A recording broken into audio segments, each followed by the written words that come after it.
마태복음 13장에서는 네 가지 땅에 떨어진 씨의 비유의 말씀을 볼 수 있습니다. 1절입니다. 그날 예수께서 집에서 나가사 바닷가에 앉으심에 이때는 12절의 모친과 동생들이 찾아온 날을 가리키는 것으로 보입니다. 2절입니다.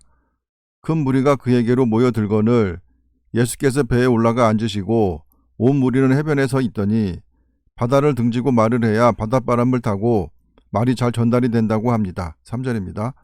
예수께서 비유로 여러 가지를 그들에게 말씀하여 이르시되 씨를 뿌리는 자가 뿌리러 나가서 뿌릴새 덜어는 길가에 떨어짐에 새들이 와서 먹어버렸고 복음은 아무에게나 전한다고 싹이 트는 것이 아니기에 복음을 받아들일 준비가 되지 못한 사람에게는 복음을 전하면 복음이 모욕을 당하게 됩니다.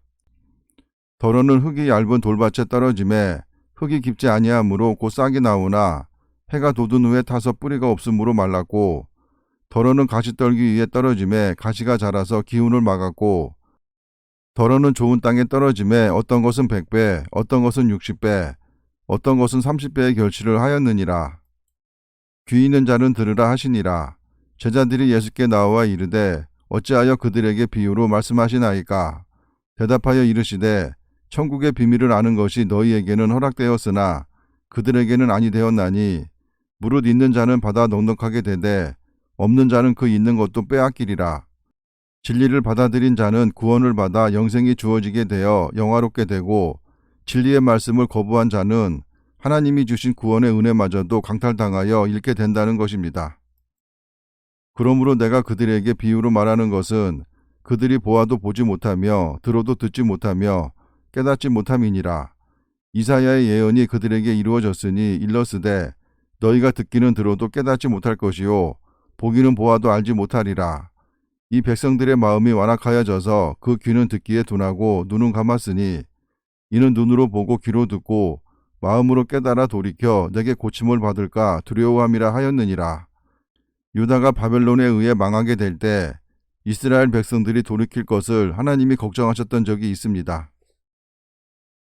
그러나 너희 눈으로 봄으로 너희 귀는 들음으로 복이 있도다. 보고 들은 그대로 믿어지는 것이 복입니다. 17절입니다. 내가 진실로 너희에게 이르노니 많은 선지자와 의인이 너희가 보는 것들을 보고자 하여도 보지 못하였고 너희가 듣는 것들을 듣고자 하여도 듣지 못하였느니라. 그런즉 씨 뿌리는 비유를 들으라. 아무나 천국 말씀을 듣고 깨닫지 못할 때는 악한 자가 와서 그 마음에 뿌려진 것을 빼앗나니 이는 곧 길가에 뿌려진 자요 돌밭에 뿌려졌다는 것은 말씀을 듣고 즉시 기쁨으로 받되 일시적으로 신앙생활에 흥미를 갖고 교회 생활에 열심을 내는 사람을 가리킬 수도 있는 말입니다. 그 속에 뿌리가 없어 잠시 견디다가 말씀으로 말미암아 환난이나 박해가 일어날 때에는 곧 넘어지는 자요 가시떨기에 뿌려졌다는 것은 말씀을 들으나 세상의 염려와 재물의 유혹에 말씀이 막혀 결실하지 못하는 자요 교회 문으로 들어왔으나 세상 것에 대한 미련 때문에 다시 나가는 자로 롯의 아내와 같은 사람을 말합니다. 23절입니다. 좋은 땅에 뿌려졌다는 것은 말씀을 듣고 깨닫는 자니 결실하여 어떤 것은 100배, 어떤 것은 60배, 어떤 것은 30배가 되느니라 하시더라. 한 인간에게 뿌려진 씨는 그 내부에서 풍성한 성장을 함으로써 회개와 겸손과 온유함 등 심령의 변화를 가져오며 그러한 변화는 그 속에서만 머무는 것이 아니라 그의 삶을 통해 점진적으로 타인에게도 옮아가는 것입니다.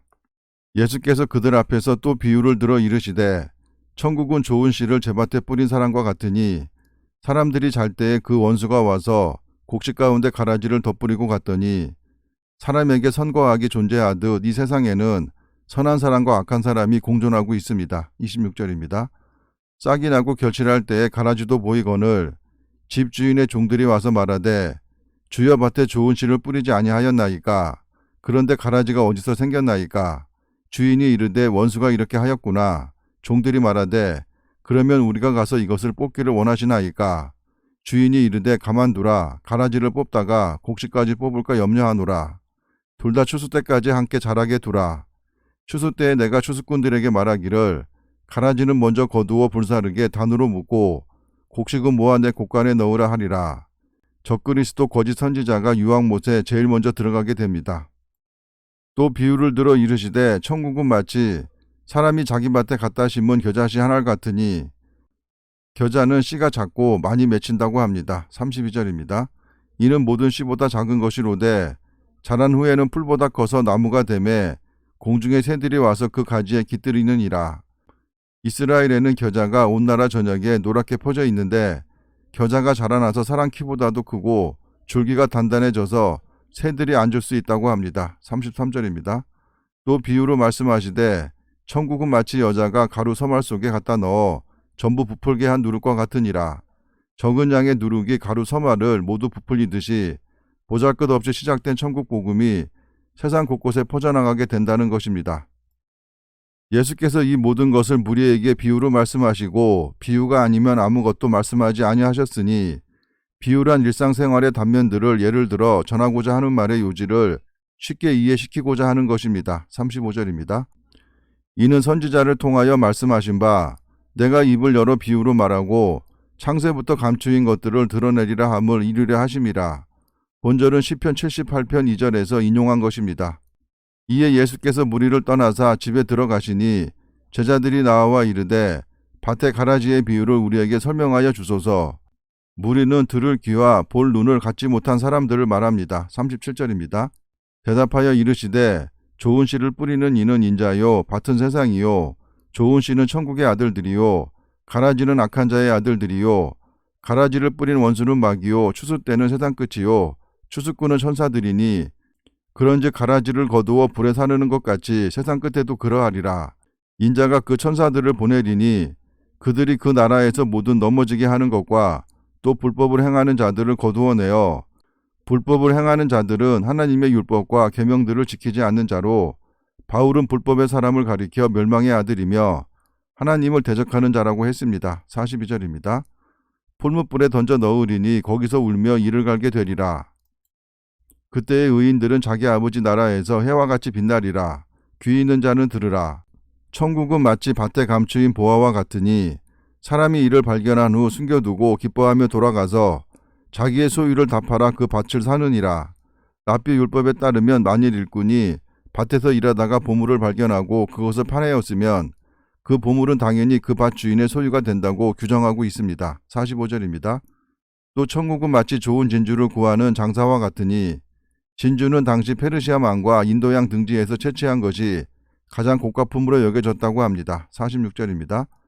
극히 값진 진주 하나를 발견하며 가서 자기의 소유를 다 팔아 그 진주를 사느니라. 하나님 나라의 최상의 가치를 극적으로 표현했습니다. 47절입니다. 또 천국은 마치 바다에 치고 각종 물고기를 모는 그물과 같으니 그물에 가득함에 물가로 끌어내어 앉아서 좋은 것은 그릇에 담고 못된 것은 내버리느니라. 세상 끝에도 이러하리라. 천사들이 와서 의인 중에서 악인을 갈라내어 풀무불에 던져 넣으리니 거기서 울며 이를 갈리라. 이 모든 것을 깨달았느냐 하시니 대답하되 그러하오이다. 예수께서 이르시되 그러므로 천국에 제자된 서기관마다 마치 새 것과 옛 것을 그 곳간에서 내오는 집주인과 같으니라. 예수께서 이 모든 비유를 마치신 후에 그곳을 떠나서 고향으로 돌아가사 그들의 회당에서 가르치시니 그들이 놀라 이르되 이 사람의 지혜와 이런 능력이 어디서 났느냐. 예수님의 지혜와 가르침이 인간의 생각을 뛰어넘는 놀라운 것이라는 사실을 깨달았으나 예수님을 신적인 존재로 인정하려고 하지 않는 것은 예수님의 출신과 배움의 정도를 알고 있었기 때문일 것입니다. 이는 그 목수의 아들이 아니냐. 그 어머니는 마리아, 그 형제들은 야고보, 요셉, 시몬, 유다라 하지 않느냐. 그 누이들은 다 우리와 함께 있지 아니하냐. 그런즉 이 사람의 이 모든 것이 어디서 났느냐 하고 예수를 배척한지라. 예수께서 그들에게 말씀하시되 선지자가 자기 고향과 자기 집 외에서는 존경을 받지 않음이 없느니라 하시고 본절의 말씀은 큰 일을 성취한 사람이 자기 고향에서는 오히려 냉대받는다는 의미로 쓰였는데 이 말은 유대, 그리스, 로마의 문학작품에서 흔히 볼 수 있는 말로 바울 사도와 예레미야 선지자 역시 고향에서 배척을 당했습니다. 58절입니다. 그들이 믿지 않음으로 말미암아 거기서 많은 능력을 행하지 아니하시니라. 들으려는 자가 없으면 말씀을 전하지 말아야 할 것입니다. 율법은 이스라엘 백성들에게 주어진 것이기에 우리가 그 모든 조항을 지킬 필요는 없을 것입니다. 그러나 우리들도 그 율법의 정신인 하나님 사랑과 이웃 사랑에 최선을 다하는 삶을 살아야 할 것입니다. 감사합니다.